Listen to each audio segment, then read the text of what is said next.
All right, thank you. So next, it is my greatest pleasure to introduce our keynote speaker, Andrew Heath, the Deputy Chief Engineer of Georgia DOT. Andrew joined the GDOT in 2008 and held various key positions within the department. He's a graduate of Auburn University, Georgia Transportation Professional of the Year, and a disciplinary rounder. So we are thrilled that Andrew is here with us, sharing his young professional journey serving GDOT and ultimately the people of this great state. It has never been a critical time for us to appreciate the fulfillment of our profession, the meaning of our accomplishments, serving the people by improving ourselves to become professional rigorous, intellectually awake, and physically strong. Please join me. Welcome, Andrew.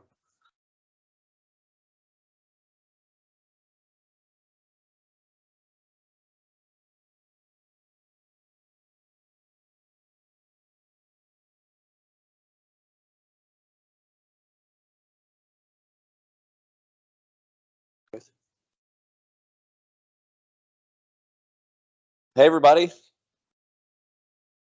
I first want to thank ITE and ASHI for having me here today. It's an honor to speak to you to kick off the winter workshop. This is my third winter workshop. I've had a great time at the past two. Look forward to having a good time with you all over the next day or so. I find it very impressive that I counted the room. There are 119 people in this room, and it's Sunday, and it's 70 degrees and sunny outside. Yet here you are to listen to me for some reason. I don't know what that's all about, but glad you're here. When I was thinking about what I wanted to talk about today, my mind kept going back to what our commissioner, Russell McMurray, says in just about every talk he gives these days, where he very routinely references Charles Dickens' The Tale of Two Cities. It's the best of times, it's the worst of times. And what he's referring to when he talks about that is that it's the best of times and that we have record funding at Georgia DOT, more than we ever have, at both the federal level through the IIJA, which you'll learn about with John Orr from the ARC here tonight, but also at the state budget level. The General Assembly has been really good to us in fulfilling our budget. Motor fuel tax receipts are at an all-time high, and we're able to do some incredible things to serve the people of Georgia from a transportation perspective. But it's the worst of times in that costs are through the roof, right? Inflation is high. Commodity pricing is high. In fact, our average low bid is about 40% higher than what we budgeted for. So when you think about these record increases in funding, it is very quickly being consumed by record pricing in commodities and bids. So I guess that kind of leaves us somewhere in the middle. But I was thinking about workforce development and what we're facing as an industry in terms of talent, developing talent, training talent. And my mind came to a similar thing. It's the best of times, it's the worst of times. I don't think it's quite that dramatic, but it is a little bit of the same, right? It's the best of times. Think about the things we get to work on today. You know, we are looking at a wholesale shift in how vehicles move, you know, with a transition from traditional ICE engines to electrification. And there are folks in the room that are working on projects specifically to assist the manufacturing and production of large-scale EVs here in Georgia. Pretty exciting. We're looking at things like connectivity and data and automation and a disruption of how transportation happens broadly across Georgia and across this country. That's very exciting to be able to be a part of that, that we are in the midst of a transportation disruption happening in real time around us. But who are we going to do it with? Does anybody in this room have trouble hiring? I see heads nodding and smirks, right? We need talent, we need people, we need an industry that's proud to stand up for what we do and to attract the next generation of folks to get involved in this disrupting industry and the stuff that we get to work on. So that's kind of what I wanted to talk about this afternoon. So these are my thoughts. Take it or leave it. I don't know what I'm talking about. You guys might think it's interesting. You might not. I apologize. This is kind of hard to see, but let's cut right to the chase here. I'm going to ask a direct question. If you are a Gen Xer or Boomer, raise your hand. See about 20 hands. If you're a millennial, raise your hand. Okay, so for the Gen Xers and Boomers, When you talk about those darn millennials, you're outnumbered by a lot. Are there any Gen Zers here? Born in the year 2000? Okay. Pretty close. Just note that.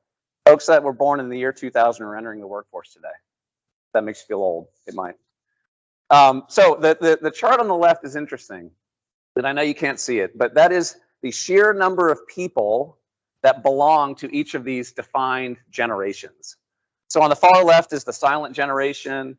Then you get to the larger group is the boomer generation. Then the Gen X, you can see that dip, and then the millennial generation after that. If that chart were to continue to Gen Z, you would see that the Gen Z generation is just below the millennial generation, so slightly smaller than millennials.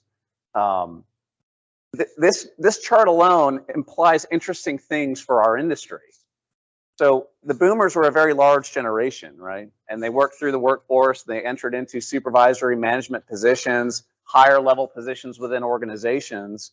And behind them, you had your Gen Xers, a much smaller generation coming in. Well, as the boomer generation begins to retire and those large numbers begin to retire and your Gen Xers move in, what does that leave? Well, it leaves a void, right? Just by sheer numbers. You know, the size of Gen Xers is over 10 million people smaller than boomers. So when you translate that to the workforce, there's a void that has to be filled. How does that void get filled? The millennials, right? So they move into the workforce. And what does that mean? That means that if you're a millennial, you will get your boss's job 10 years faster than your boss got it. It's just a fact. It's just pure numbers. I'm standing here, I'm 38 years old, I'm a millennial. I feel honored to be the deputy chief engineer for GDOT, you know, but would we have seen that historically? Alan Davis, who'll be here later, is 37, state traffic engineer. You know, in years past, would he have been in that position just based off pure numbers? I don't know, maybe, maybe not, but it shows a generational shift in how workforce develops, the quickness in which people are being elevated within organizations. And that trend is only going to continue. The chart on the right shows the percentage of population that are millennials, Gen Zs, or younger. And this only goes through 2019, but in 2019, those generations were 51% of the population. So here in 2023, it's probably more like 55, right? So these newer generations, so to speak, are moving into the workforce quicker, are elevating through the workforce quicker, and getting into positions of leadership quicker. And that alone, it's an incredible opportunity, but it's an incredible challenge from an industry perspective. And I'm sorry you can't see all this. I didn't realize the screens were going to be this small or this far away from you. But this slide talks about average career length. Another thought about the nature of changing careers and what we need to think about as an industry.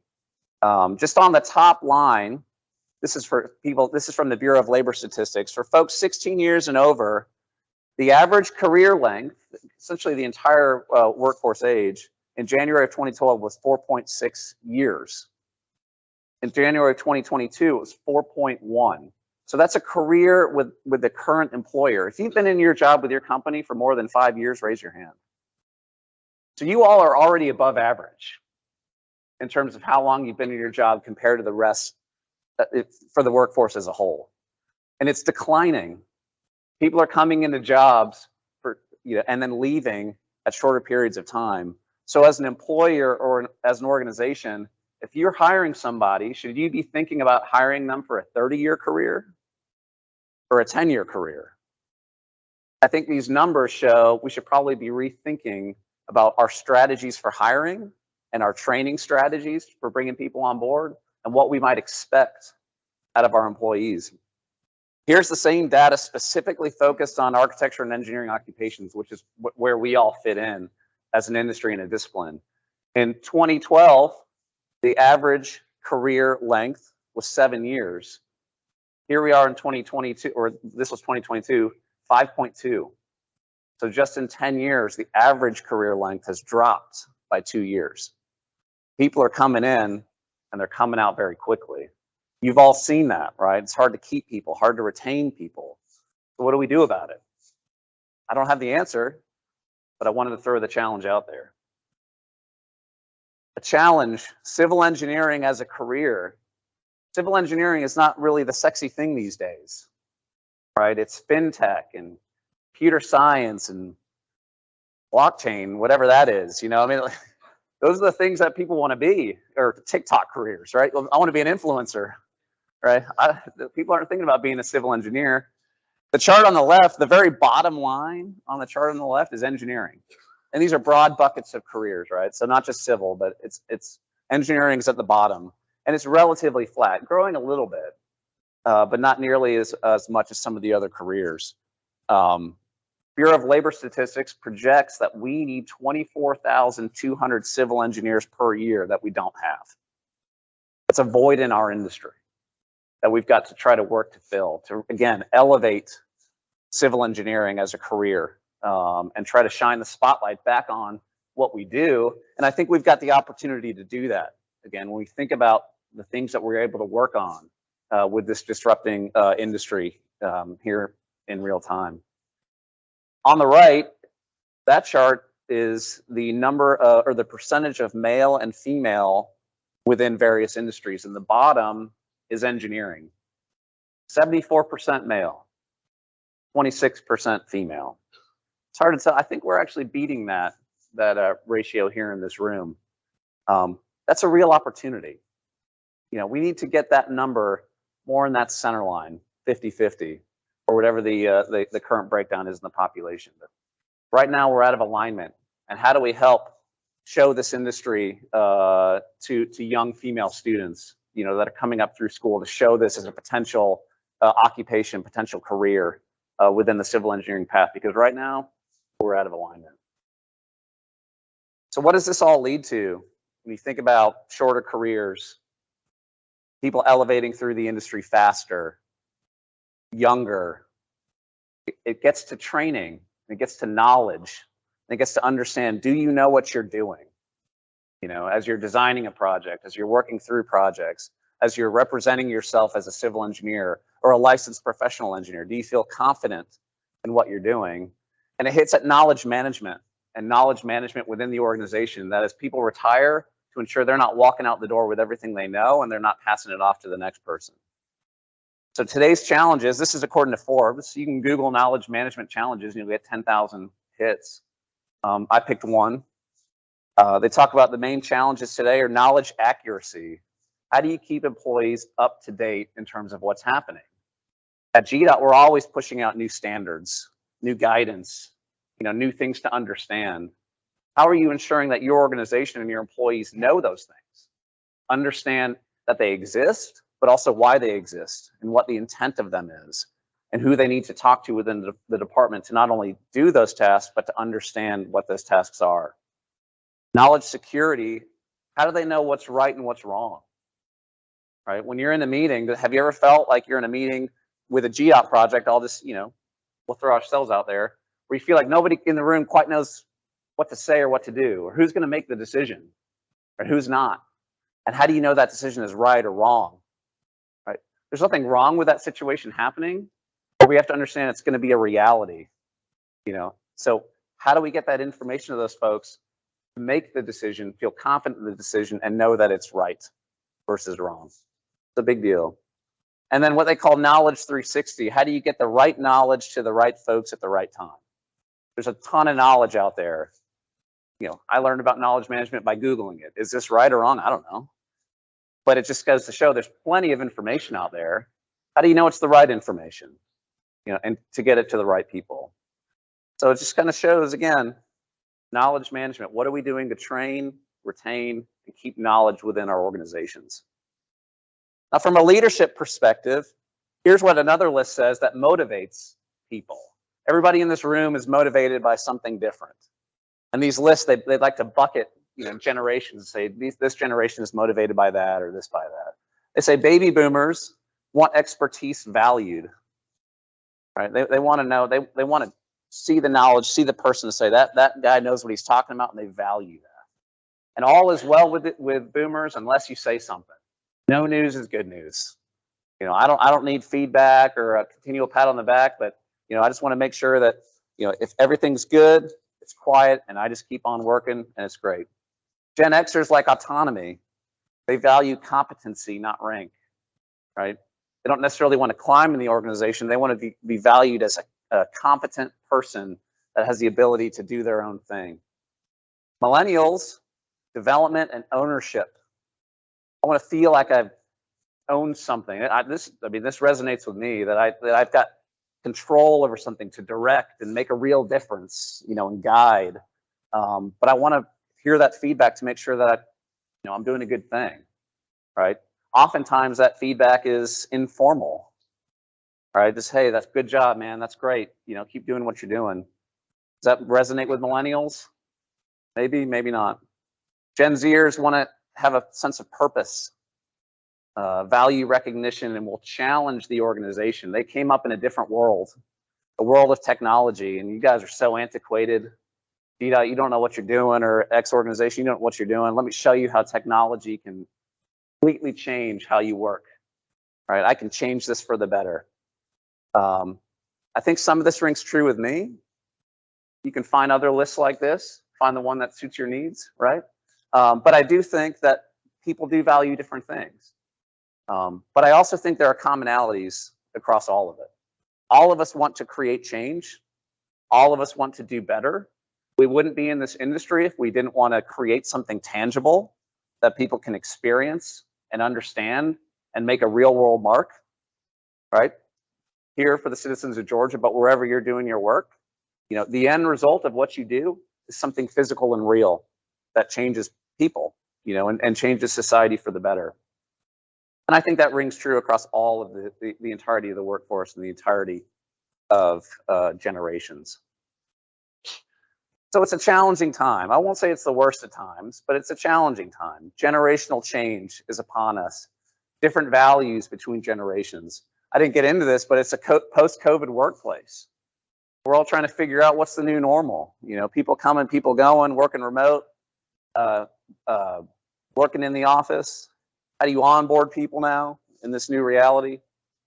Maintaining the relevancy of civil engineers and focusing on knowledge management to ensure that we keep people trained, keep our industry up to date, and grow for what we want to try to accomplish together. So it's certainly a difficult time. I don't have any answers for any of this, but I wanted to lay this at our feet so that we can think about it as a focus area. I know that Robinson, who's not here at ITE, challenged ITE this past year to think about workforce development, because we're all experiencing it. So let's keep this in the back of our minds as we enjoy the next day or so and go through these sessions. But it's more exciting than ever to be in transportation.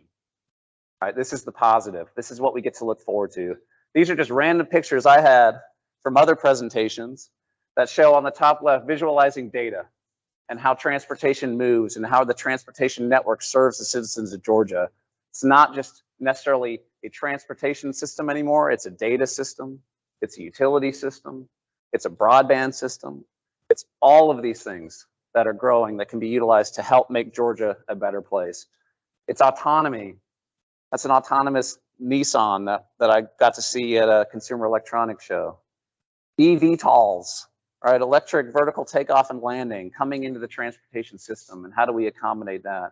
Or connectivity, vehicles talking to each other. Just some examples of what we will get to experience as an industry in relative short order. And it's a time of disruption that really we haven't seen dating back to when automobiles were introduced to the transportation system. That's what we get to look forward to. That's what we get to sell to the next generation as a great industry to be a part of, an industry I'm proud to be a part of, look forward to being a part of in the coming year. So thank you very much for having me. I hope that you thought that was interesting. I'm happy to take any questions if you've got.